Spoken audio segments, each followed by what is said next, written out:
Hi, my name's Ginger Heisel. I just wanted to share with you one of the projects that I enjoy doing with my middle schoolers, and that is podcasts. One of the things that I believe strongly in is to give kids authentic experiences in these projects so that they're reading, writing, speaking, and listening in a context that's meaningful to them.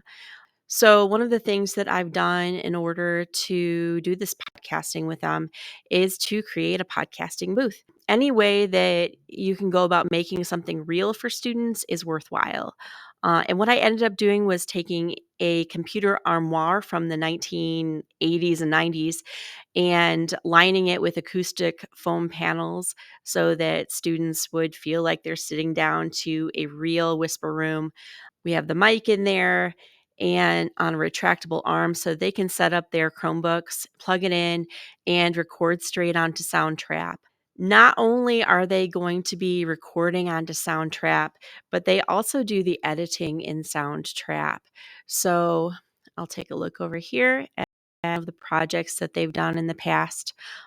This is a Twilight Zone episode that the students did as a group, The Monsters on Maple Street. And we recorded it as a group with a script that they were all reading.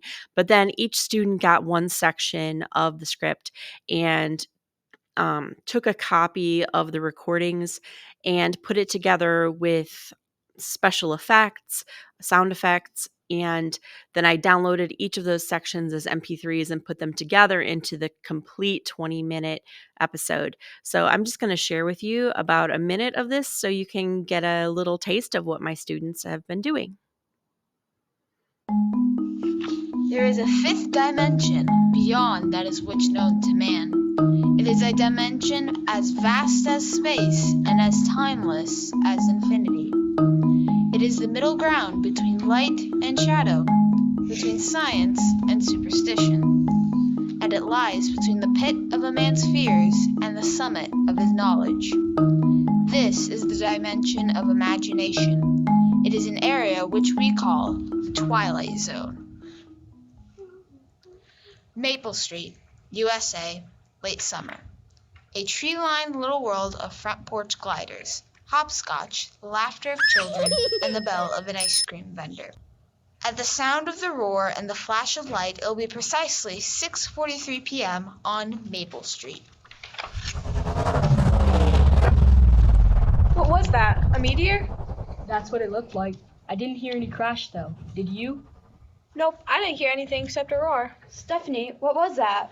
Guess it was a meteor. Came awful close, didn't it? Too close for my money, much too close. So you kind of get the idea of what I enjoy doing with my students. But the most important part of this is not that record something and that we edit it. In my mind, the most important part is that the students get the experience of being real podcasters.